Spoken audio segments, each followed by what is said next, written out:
అలాగే ప్రతిభావంతుడైన యువ దర్శకుడు మారుతి గారి దర్శకత్వంలో తెరకెక్కిన రాజాబాబు సినిమాని గోకుల్ థియేటర్లో అభిమానుల సమక్షంలో వాళ్ళ హర్షధ్వానాల మధ్య తిలకించడం జరిగింది. అసలు సంజయ్ దత్ గారు డబ్బు పిచ్చోడు అని చెప్పి చూపించారు, కానీ నిజం చెప్పాలి అని చెప్పేసి అంటే సంజయ్ దత్ కాదురా డబ్బు పిచ్చోడు, ఈ సినిమా తీయాలి అని థాట్ వచ్చిన వాడు డబ్బుల పిచ్చోడు. ఎందుకంటే ప్రభాస్తో సినిమా తీయాలి అని చెప్పేసి అంటే మినిమం 500 కోట్లు జేబులో పెట్టుకొని అప్పుడు దిగాలి. ఎవరిని ఆయన స్థాయికి సరిపోయి ఒక సందీప్ రెడ్డి వంగాను కానీ, లేదంటే ఆ విజన్కు సరితూగా ఎవడైనా యువ దర్శకుడిని కానీ పట్టుకొని దిగాలి.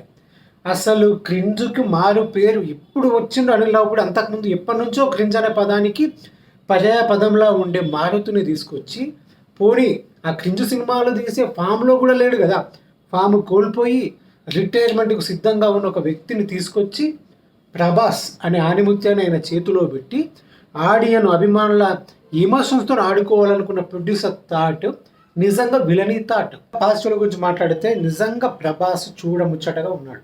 ఈ సినిమాలో చూడముచ్చటగా నటించాడు. ఎనర్జీ బాగుంది. అక్కడక్కడ మార్పింగ్ చేశారు, కొంచెం మేనేజ్ చేశారు. ఆ ఫైట్స్లో కానీ ఆ డ్యాన్స్ మూవ్స్లో కానీ ఇవన్నీ కూడా కనిపిస్తూ ఉన్నా స్టిల్ ప్రభాస్ లోపల చాలా చార్మ్గా, చాలా ఎనర్జెటిక్గా, స్లాంగ్ కూడా బాగానే మేనేజ్ చేశాడు. కొంచెం అక్కడక్కడ డబ్బింగ్ కొంచెం ఆడుగా ఉన్నా సరే ప్రభాస్ పరంగా మాత్రం ద బెస్ట్ ఇచ్చాడు అనేది ఊహించలేదు. అంటే ఒకప్పుడు బుజిగాడు ఆ సినిమాలో ప్రభాస్ అంత ఫ్రీ ఫ్లోలో యాక్టింగ్ చేయడం వేరు, అప్పుడు ఇమేజ్ వేరు. ఇప్పుడు అసలు లెక్కలేనంత హిమాలయ శిఖరం దాటి అంత ఇమేజ్ వచ్చిన తర్వాత కూడా అదే ఫ్రీ ఫ్లోలో అదే సింప్లిసిటీతో నటించడం అనేది వేరు. అంత బాగా నటించాడు. అసలు జీరో ఇమేజ్ ఉన్న వ్యక్తి ఎలా నటిస్తాడో అలా నటించాడు. సెకండ్ హాఫ్లో ప్రభాస్ అందరికంటే ఎక్కువ భయపడుతూ ఉంటాడు అనమాట. ఆ భయం కూడా మనకు కనుల విందుగా ఉంటుంది. చాలా ఎంజాయ్ చేశారు ఆడియన్స్ ఫస్ట్ హాఫ్లో. సెకండ్ హాఫ్లో ఎక్కడైతే లైటర్ విల్ హ్యూమరు అర్థమయ్యే కథ ఉందో అక్కడ జనాలు అందరూ బాగా ఎంజాయ్ చేశారు. ఎక్కడైతే ఈ క్రిస్టోఫర్ నోలన్ పూనాడో ఈ మారుతి గాడిని, అక్కడి నుంచి కథ డివియేట్ అయిపోయిందిరా బాబు. అంటే వీడు సీరియస్గా తీసుకున్నట్టున్నాడు. అంటే ఆడియన్స్ బయట పబ్లిక్ మాట్లాడే మాటల్ని ఏం తీస్తాడు మారుతి, మహా అయితే ప్రేమ కథ చిత్రాన్ని అటు ఇటు తిప్పి తీస్తాడు అని చెప్పేసి బయట టాక్లు సీరియస్గా తీసుకున్నాడు ఈ దరిద్రుడు. అందుకే తీస్తా, నా లోపల ఉన్న ద బెస్ట్ మొత్తం బయటకు తీస్తా అని చెప్పేసి ఇన్సెప్షన్ సినిమాని చూసి ఇన్స్పైర్ అయ్యి వన్నే కొన్నే సినిమా మీదుగా తన ఆలోచన సరళిని ఇంకా వాడాడనమాట. తన పెన్నును పరుగులు ఎత్తించాడు. మామూలు కాదు. అంటే ఇంకొక దశలో నువ్వు అసలు ఏది నిజం ఏది అబద్ధం ఏమీ అర్థం కాని సిచ్యువేషన్లో, ఎందుకంటే రాసిన వాడికి కూడా అర్థమై ఉండదు, అంత గొప్పగా తీర్చిదిద్దాడు. సెకండ్ హాఫ్ చివరి 40 నిమిషాలు ఏదో గ్రాఫిక్స్ పరంగా ప్రభాస్ ఎలివేషన్ పరంగా బాగుంది అనుకున్నా అక్కడ ఏం జరుగుతుందో, మేము ఎవరం రా లేబర్స్, మేము మాసు వ్యక్తులం, మాకు అర్థం కావాలరా సినిమా. నేల క్లాస్ మేము, ప్రతి ఒక్కడు కూడా అర్థమయ్యేలా ఉండాలి సినిమా. ఫ్యామిలీసు, పిల్లలు, వీళ్ళందరికీ అర్థమవుద్దా సినిమా? అసలు నీకు అర్థమైందా రాసిన ఎదవా? నీకు అర్థమైందా ఫస్ట్ నువ్వేం రాసావు?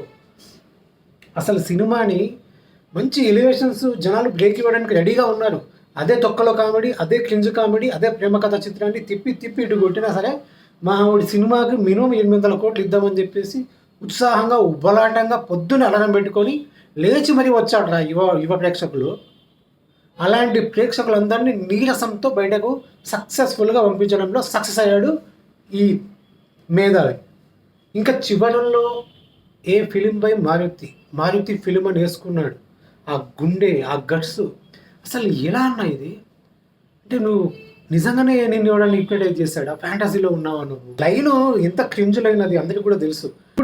ఇప్పుడు ఆ ముసలోని తీసుకొచ్చి మాకు అప్పగిస్తే వాళ్ళు చేసేది ఏంటరా? అదేమన్నా కొత్తగా పెళ్ళైన తర్వాత కనీసం ఫస్ట్ నైట్ జరగకముందే వాడేమన్నా తప్పి వెళ్ళిపోయాడా, పారిపోయాడా ముసలోడు అని తీసుకొచ్చి వీళ్ళిద్దరిని కలిపితే ఓకే, ఒక యువ జంటను కలిపిన సాటిస్ఫాక్షన్ ఉంటుంది హీరోకం అని చెప్పేసి అనుకోవడానికి. అసలు ఆ కథలో హీరో ఎక్కడన్నారా? హీరో స్ట్రగుల్ ఎక్కడరా? ఆ ముసలోళ్ళు కలిస్తే ఎంత చస్తే బాకేంటరా? నాకు అర్థం కాదు.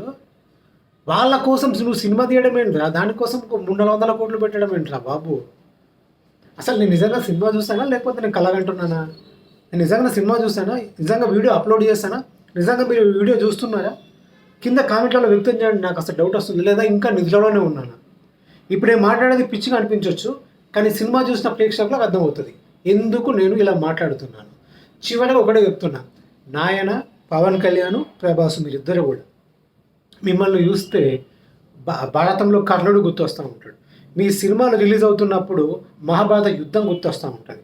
మీ తెర వెనుక మీకు మిత్రులు ఎవరు ఉంటారో లేదో తెలియదు. ఎవరిని చూసినా మళ్ళీ మీ ఫ్యాన్స్ అని చెప్పుకొని తిరుగుతారు. ఆ డిస్ట్రిబ్యూటర్స్ నుంచి ప్రతి ఒక్కడు కూడా అందరూ కూడా అగైనెస్ట్ అయిపోయి సమయానికి షోలు పడవు, సమయానికి రిలీజులు అవ్వవు. ప్రతి ఒక్కడు కూడా నెగిటివ్గా మారిపోతూ ఉంటారు. మీరు నమ్ముకున్న ఆ నిర్మాతలు వీళ్ళేమో పక్క ప్రొఫెషనల్ కమర్షియల్ ఫెలోస్ వాళ్ళు. ఎలాంటి దాని ఏమంటారో మంచి స్క్రిప్ట్లు ఇద్దామన్న థాటే లేదు. దయచేసి ఆ కాంపౌండ్ని కరెక్ట్గా చూజ్ చేసుకోండి. అభిమానుల మనోభావాలతో ఆడుకోవద్దు. స్మూత్ రిలీజ్ ఉండేలా చూసుకోండి.